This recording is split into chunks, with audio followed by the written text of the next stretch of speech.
Quero ministrar bem breve com vocês algo que o Senhor ministrou no meu coração. A passagem está no livro de 1 Samuel, capítulo 1, e eu nem vou ler porque não vai dar tempo. Mas a palavra de Deus nos fala, nos conta a história nesse capítulo eu esqueci o nome do rapaz já. Eucana, Ana e... como é que é, amor? Perínia, né? Penínia. Olha, eu já li umas 10 vezes e esqueci o nome dessa mulher. Toda vez eu esqueço. Essa passagem é surpreendente. O Senhor me levou um caminho novo nela nessa semana. A história fala que toda vez Eucana levava as suas esposas para ofertar o sacrifício no templo do Senhor. Durante as ofertas, Eucana oferecia sacrifícios ali para sua mulher, para Penínia, que já tinha alguns filhos. Oferecia sacrifícios também pelos filhos que ela tinha, mas oferecia um sacrifício especial por Ana. A Bíblia fala que ele amava Ana de um jeito diferente. Mas o que essa história nos fala é que Ana era uma mulher com um ventre infértil. Ela não tinha capacidade de gerar filhos. E isso entristecia o coração dela. Ela sofria. E se isso já não fosse o suficiente, a outra mulher do marido dela se colocava como uma rival à altura. E a Bíblia fala que toda vez que eles subiam para adorar o Senhor, ela ficava caçoando de Ana, zombando porque Ana não tinha filhos e ela tinha.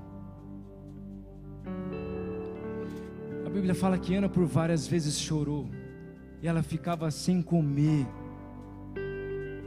magoada, entristecida. Aí, um certo momento, a Bíblia retrata isso, e esse versículo me saltou aos olhos. E a Bíblia fala que um determinado dia, ao ver essa situação, o marido dela entra na sala, onde ela está lá chorando, e fala para ela: minha amada, meu amor não é o suficiente para você mais do que 10 filhos. E se você quer saber, eu sei que essa história não é sobre isso, mas foi aí que Deus me pegou. Esses últimos dias, esse último mês, por incrível que pareça, eu estava vivendo uma crise na fé. Um momento totalmente que não era para mim viver. Eu sonhava em ser pai, Deus realizou meu sonho de ser pai. A mãe da minha filha é incrível, está aqui hoje, que bênção. Deus tem suprido tudo, mas sei lá, eu esfriei na fé. Não tinha a ver com o Senhor, tinha a ver comigo. Eu esfriei na fé. Quando eu recebi o convite para ministrar aqui, eu confesso que durante todo o dia eu fiquei pensando numa forma de mandar uma mensagem para o pastor André e falar para ele: pastor, eu acho melhor não ser eu, porque eu não estou legal com o Senhor, por que eu vou ministrar? E aí, antes de falar algo para o pastor André, o Senhor me chamou e falou: filho, vem para cá. E ele me levou a ler esse texto, e aí ele fez eu parar e falou assim: filho, eu sou o seu noivo. Para você eu não sou o suficiente. Se você não tiver tudo o que você espera, para você eu não sou o suficiente. Não basta a minha presença para você. Não basta aquilo que eu quero que você faça. Você ainda vai se mover pelas coisas que você espera. Meu amado, isso me pegou como uma flecha que acerta o alvo. E essa semana eu passei a semana inteira remoendo sobre isso. A verdade é que durante a nossa vida, e muitas vezes a gente é machucado. Às vezes nós somos entristecidos pelas pessoas que nós mais amamos. Às vezes nós somos frustrados pelas pessoas que nós esperamos mais apoio. Às vezes nós somos traídos pelas pessoas que nós menos esperávamos. Às vezes as pessoas que a gente esperava o maior cuidado são aquelas que nos machucam. E o que Cristo me levou a refletir nisso aqui, Ele falou assim: filho, sabe por que eu sou o suficiente para você? Porque quando você se sentir traído, lembre-se que eu fui traído e eu perdoei. Quando você for abandonado, lembre que eu fui abandonado e eu perdoei. Quando você for machucado, ferido, mesmo que se isso for na sua carne, mesmo que por violência, lembre que um dia eu sangrei por pessoas que eu amava e eu as perdoei. Meu amado, a resposta que você tem esperado em Cristo, o que você tem pedido, perguntado, clamado tanto para Ele, a resposta que Ele tem para você: meu amado, eu sou o suficiente para você. Eu sou o suficiente para você. O Senhor me levou a refletir em um texto diferente. Ele me levou lá em Mateus 5. Foi um salto do velho para o novo. Ele falou assim: sabe por quê? Pode pôr no 3, fazendo um favor. Sabe qual é o segredo das bem-aventuranças, filho? Bem-aventurados os pobres de espírito, pois deles é o reino do céu. Sabe por que bem-aventurado aos pobres? Porque eles sabem que eles só têm Cristo. A expectativa deles não está no dinheiro que eles podem ter, não está naquilo que eles podem gerar, está naquilo que o Senhor pode gerar neles. Pode passar o próximo. Sabe por que bem-aventurados são os que choram? Porque eles sabem que o único que pode consolar as suas lágrimas é Cristo. Pode passar, meu amado. Bem-aventurados os humildes, porque eles sabem que só em Cristo eles terão a sua herança. Pode passar. Bem-aventurados os que têm fome e sede de justiça, porque só Cristo é justo o suficiente para nós. Meu amado, eu podia passar a noite aqui falando para você o quanto Jesus é suficiente, o quanto Ele é o que você tem buscado, o quanto Ele é a resposta para as suas dificuldades. A pergunta que eu tenho para te fazer é: você está disposto a sair da zona de conforto para poder assumir que Cristo é o suficiente para você? Sabe quando você vai entender que Cristo é o que consola? Quando você estiver chorando e não tiver um ombro no qual você possa se deleitar. Aí você vai entender o verdadeiro significado de bem-aventurados. Bem-aventurados os que choram, porque eu sou o seu conforto. Eu sou o seu conforto, diz o Senhor. O Senhor tem visto as suas lágrimas, meu amado. Não pense que por você estar sozinho na sua casa, o Senhor não tem estendido um pedaço do céu para poder colher as suas lágrimas. Não pense que quando as suas finanças não batem, que não tem um Deus no céu multiplicando as sementes dentro do seu celeiro, sem que você entenda, porque Ele não é um Deus que trabalha com as lógicas humanas.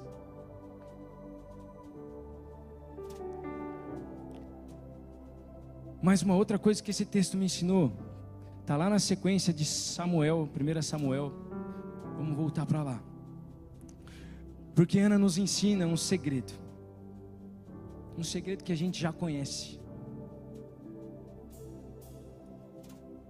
Depois que Ana tem esse momento com o marido dela, com o seu noivo, a Bíblia dá um salto de uma cidade para outra. De repente, ela está na cidade onde o templo se encontrava. A Bíblia fala que ela se alimenta e vai para o templo. Perdão, quem está se alimentando lá é o profeta. A Bíblia fala que Ana então vai até o templo, e ela começa a chorar na presença do Senhor. A Bíblia fala que ela começa a chorar de uma tal forma que a oração dela não podia ser ouvida. mas que o sacerdote viu os lábios dela se movendo, e isso fez ele acreditar que ela estava embriagada. Uma mera coincidência com o livro de Atos. Alguém buscando o Senhor verdadeiramente, parecendo embriagado, sem se preocupar com como as outras pessoas estavam vendo eles. Uma mera coincidência. Então o profeta vai até Ana: mulher, até quando você vai ficar embriagada? Até quando? A resposta de Ana para ela falou: Senhor, eu não estou embriagada, eu estou entristecida, amargurada. Eu preciso que o Senhor responda a minha súplica.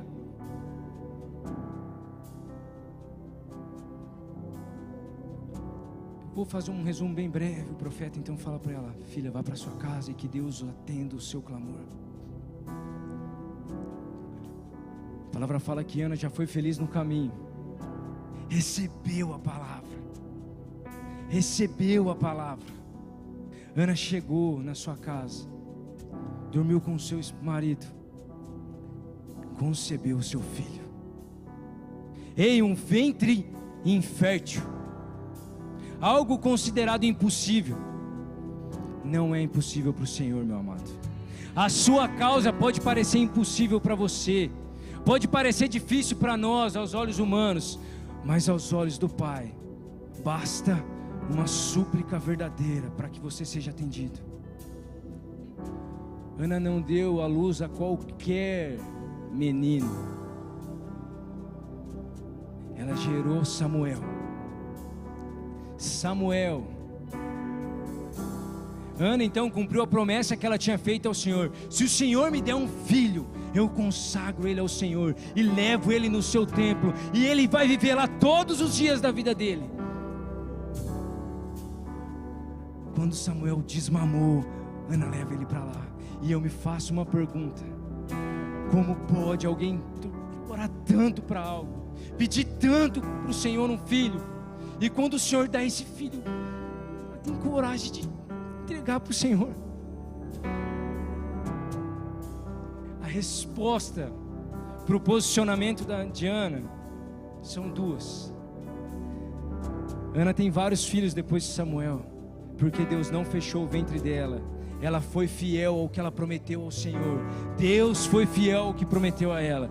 Mas mais do que isso, meu amado, Samuel foi aquele que ungiu o primeiro rei de Israel, e aquele que é considerado o maior rei de Israel, que é Davi, o filho de um ventre infértil. Sabe o que o Senhor me ensinou com essa passagem? O seu pedido de oração pode abençoar a sua vida, mas pode ser uma resposta para esse tempo, meu amado. Talvez aquilo que o Senhor quer gerar no seu ventre seja uma resposta para esse tempo. Talvez aquilo que você tem tanto pedido ao Senhor, o Senhor quer te responder, mas que você tenha coragem de confiar nele, para que a sua súplica seja uma resposta para esse tempo. Amém? Pai, nós agradecemos ao Senhor, e eu peço, Senhor, para que em nome de Jesus, que o Senhor possa fazer do nosso ventre infértil, Senhor, um ventre fértil. Meu amado, comece a adorar o Senhor. Qual é a sua súplica? Qual tem sido o seu pedido de socorro? O que você tem clamado pelo Senhor no secreto? Levante a sua voz, meu amado. Comece a pedir para o Senhor, Pai, que o Senhor possa trazer salvação às famílias. Eu vejo mães sofrendo porque os filhos estão distantes,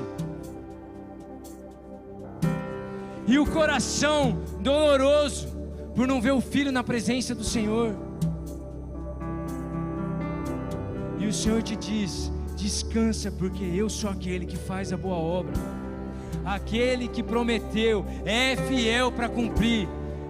Pai, nós declaramos: a nossa casa é sua casa, o nosso coração é seu coração, e nós pedimos, Senhor, que o Senhor venha renovar a nossa mente, Que a nossa mente seja uma mente fértil, que o nosso coração seja um terreno fértil, para que os nossos sonhos e promessas, as coisas que o Senhor nos prometeu, possa vir a ser gerado dentro de nós, Senhor. Nós agradecemos e pedimos, papai, nos responda em nome de Jesus, em nome de Jesus.